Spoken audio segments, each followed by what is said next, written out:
Em nome do Pai, e do Filho, e do Espírito Santo. Amém. Queridos irmãos e irmãs, sejam muito bem-vindos hoje, em um único dia, para o estudo do livro de Lamentações. Rezemos juntos. Pai nosso que estais nos céus, santificado seja o vosso nome. Venha a nós o vosso reino. Seja feita a vossa vontade, assim na terra como no céu. O pão nosso de cada dia nos dai hoje. Perdoai-nos as nossas ofensas, assim como nós perdoamos a quem nos tem ofendido. E não nos deixeis cair em tentação, mas livrai-nos do mal. Amém. Ave Maria, cheia de graça, o Senhor é convosco. Bendita sois vós entre as mulheres, e bendito é o fruto do vosso ventre, Jesus. Santa Maria, Mãe de Deus, rogai por nós, pecadores, agora e na hora de nossa morte. Amém. Glória ao Pai, ao Filho e ao Espírito Santo, como era no princípio, agora e sempre. Amém. Queridos irmãos e irmãs, sejam muito bem-vindos hoje para o vídeo de número 203. No dia de hoje, um dia, um livro, o livro todo de Lamentações. É um livro aqui muito rápido, nós temos apenas 5 capítulos que nós chamamos de 5 Lamentações. Durante muito tempo, Lamentações foi imaginado que tinha como autor Jeremias. Era como se fosse uma sequência do profeta Jeremias. Os estudiosos recentes da Bíblia, de um tempo para cá, chegaram à conclusão, ou dizem de forma praticamente unânime, que Lamentação não pode ser considerado um livro de Jeremias. E aí, a explicação principal, e aqui vocês não vão dizer assim, eu acho que é, eu acho que não é. Nós vamos, aqui como é um estudo, a igreja ela não define, ela não diz se é de Jeremias ou não. O objetivo da igreja não é dizer quem que é o autor do livro, é dizer se o livro é sagrado ou não e o que nós podemos aprender se ele for sagrado. Mas eu acabo concordando que possivelmente não foi escrito por Jeremias. Por quê? Nós vamos ver aqui um gênero literário muito diferente daquilo que foi o profeta Jeremias. Aqui, nesse livro de Lamentações, nós temos um texto muito bem elaborado, um texto como se ele fosse mais poético, um texto aqui de uma simetria muito grande e muito bem feita. O livro de Jeremias já é um livro um pouco mais triste, um pouco mais duro, sem filtro. Então aqui nós temos aqui um gênero literário muito diferente, mas possivelmente alguém próximo de Jeremias, que depois que encerra Jeremias, quando Jerusalém estava sendo conquistada, quando encerra Jeremias, aqui possivelmente com outro autor, vem o livro de Lamentações. Possivelmente depois da destruição que aconteceu em 587. Em 587, também conhecido como a segunda deportação. Tivemos a primeira deportação em 598, depois ali em 587 a segunda deportação. Um destaque dessa segunda deportação foi também que foi nesse período que foi destruído o Templo de Jerusalém. Então esse livro, provavelmente é depois da destruição do templo e dessa segunda deportação. Esse livro aqui para os judeus, ele é um livro dos mais importantes. Quando os judeus têm a celebração solene no período da Páscoa, eles leem esse livro todo, como se fosse as lamentações do povo, as lamentações de Javé. Aqui mostra o sofrimento do povo. Então é um dos livros mais importantes que é lido de forma integral pelos judeus nas celebrações mais solenes.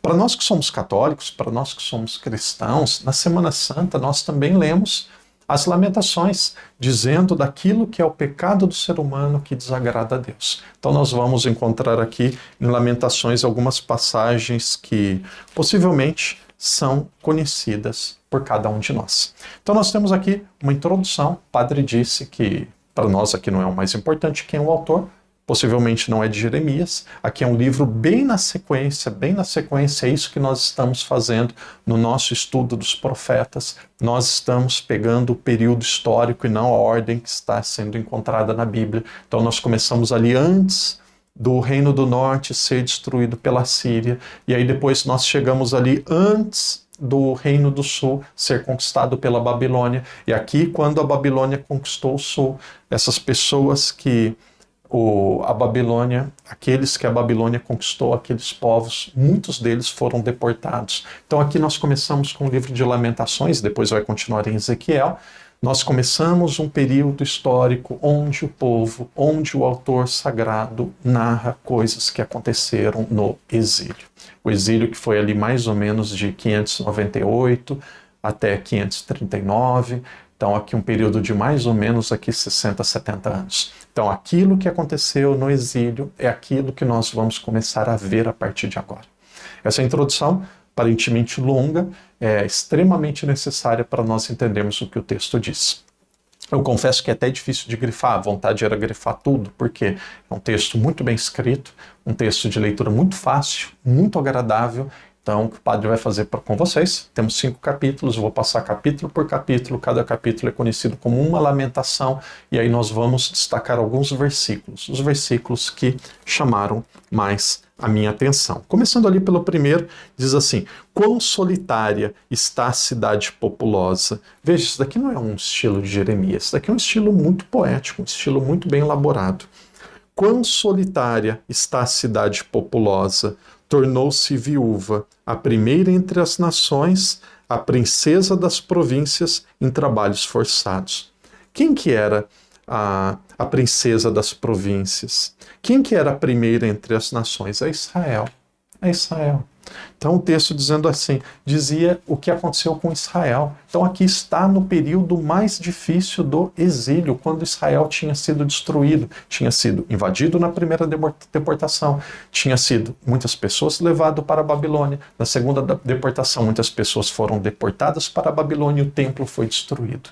Então aqui é o coração do texto, é o coração do livro de Lamentações. Quão solitária está a cidade populosa. Jerusalém, totalmente populosa, era a capital. Uma cidade populosa, capital, solitária. Por quê? Porque foi destruída, foi abandonada, o templo foi destruído. Tornou-se viúva. Tornou-se viúva, ou seja, não tem mais o templo. Não tem mais o templo. É como se aquilo que era referência visível, que era o templo, foi destruído. Ela está viúva.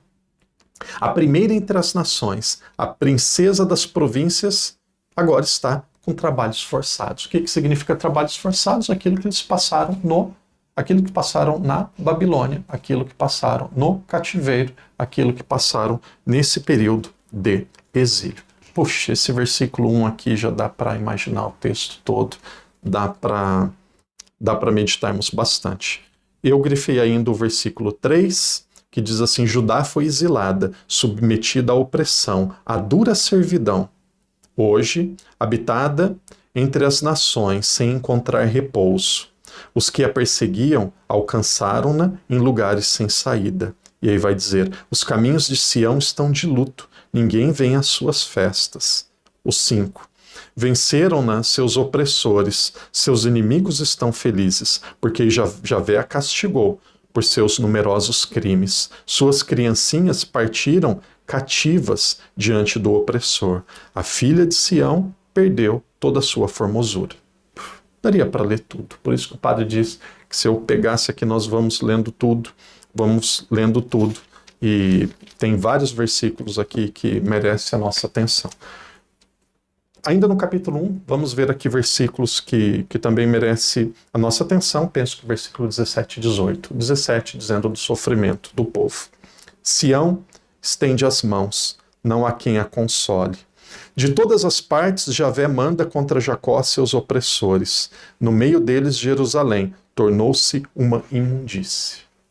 Versículo 18. Javé é justo, pois me rebelei contra a sua palavra. Irmãos e irmãs, aqui está dizendo tudo.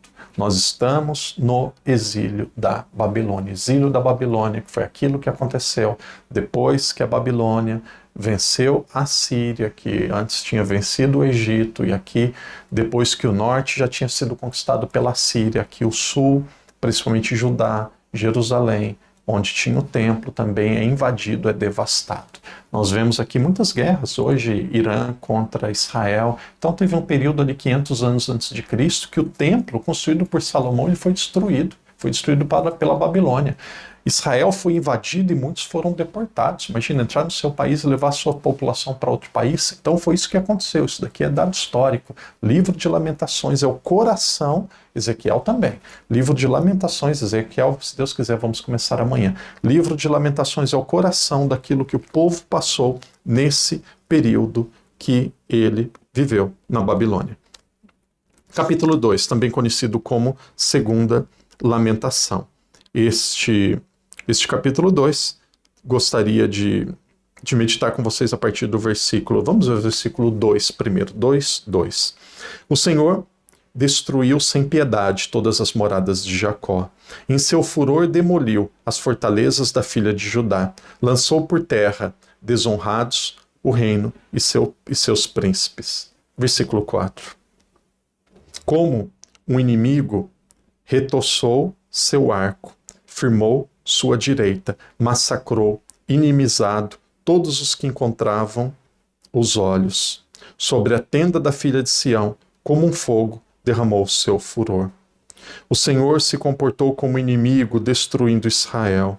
Destruiu todos os seus palácios, arrasou suas fortalezas, e para a filha de Judá multiplicou a lamentação e o lamento. Então, um momento aqui de tristeza. Versículo 9.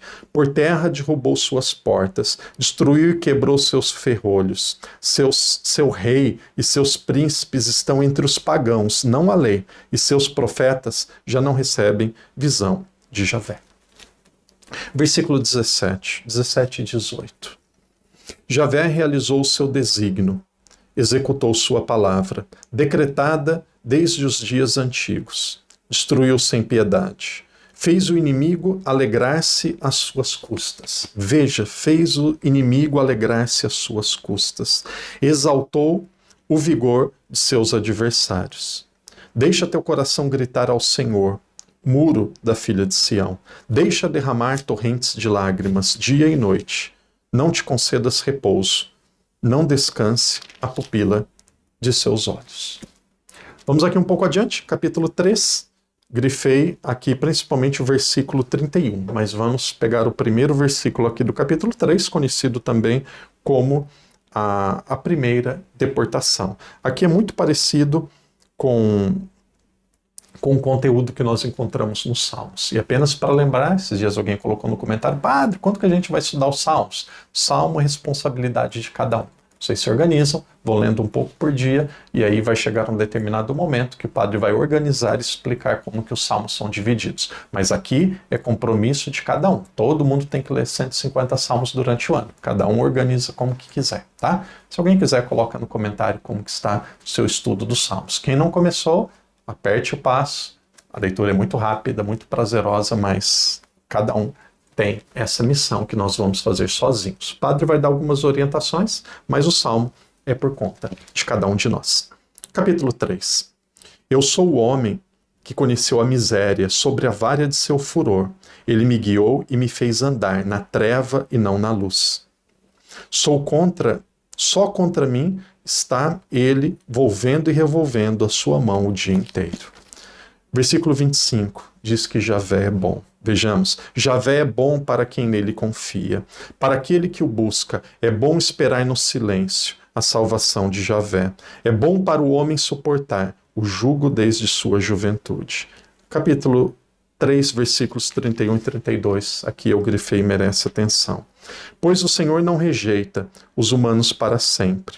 Se ele aflige, ele se compadece, segundo a sua bondade, pois não é bom grado que ele humilha e que aflige os filhos do homem. Por que eu grifei? Diz assim, ele aflige, mas ele se compadece. Javé, ele aflige, ele corrige, mas ele também tem misericórdia. Aqui revela como que é o coração de Deus. Vamos um pouco adiante, capítulo 4, também conhecida como Quarta Lamentação, versículo 13.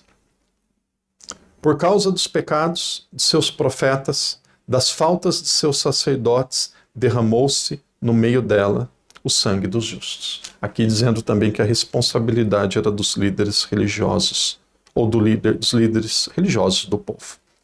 Versículo 16. A face de Javé os dispersou, ele não os olha mais. Não há respeito pelos sacerdotes, não há compaixão pelos anciãos. Nossos olhos se consumiam, sempre esperando um socorro. Ilusão. Os sacerdotes pecaram, os líderes religiosos pecaram, não representam mais o nome de Deus. Capítulo 5. Lembra-te, quinta lamentação, lembra-te, Javé, do que nos sucedeu. Vê e considera o nosso opróbrio. Nossa herança passou a estrangeiros, nossa casa a desconhecidos. Aqui é uma lamentação mesmo, um clamor por todo o sofrimento que o povo passou. E aí, versículo 7 aqui merece atenção. Aqui nós temos uma retribuição coletiva. Em alguns momentos do Antigo Testamento aparece isso. Se você errou, seus filhos também pagam por isso. Depois em Ezequiel para frente, a retribuição, aquilo que nós fizemos é pago por cada um individualmente. Aqui tem um resquício desse pensamento mais antigo. Deus ele vai educando o povo conforme a sua capacidade de entender. Então até esse período era como se tivesse uma retribuição ainda coletiva. Nossos pais pecaram, já não existem. Quanto a nós, carregamos as suas faltas. Como se nós carregássemos as nossas faltas pelos nossos pais. Nós entendemos assim hoje? Não. Mas ali no começo, no Antigo Testamento e uma parte do Antigo Testamento, Deus educou as pessoas ainda a partir dessa compreensão. Deus muda? Não. Mas ele educa as pessoas conforme a sua capacidade de entender. Finalzinho, 19. Mas tu, Javé, permaneces para sempre. Teu trono subsiste de geração em geração. Porque nos esquecerias para sempre? Nos abandonarias até o fim dos dias? Faze-nos voltar a ti, Javé, e voltaremos. Renova nossos dias como outrora. Ou será que nos rejeitaste totalmente, irritado, sem medida, contra nós? Então aqui está uma pergunta, o povo lamentando e perguntando se Javé iria ouvi-lo. Nós sabemos que Javé ouviu, o povo voltou, e depois Deus ainda mostrando a sua compaixão, não só envia o povo de volta para a terra prometida, mas ele vem, a humanidade, ele vem em Jesus Cristo. Querido irmão, querida irmã, parabéns, mais um livro concluído. Quem souber, coloque ali no comentário quantos livros que nós já lemos, incluindo São Mateus, também a carta aos Hebreus. Amanhã começamos uma longa jornada, é o último grande livro do Antigo Testamento que nós vamos ler. O último grande profeta que nós vamos ler, Ezequiel. Pegue adiante, vai lendo aí o que você conseguir. Amanhã são 3 capítulos. Que Deus te abençoe, que Deus te proteja. E até amanhã, se Deus quiser. Em nome do Pai, do Filho e do Espírito Santo.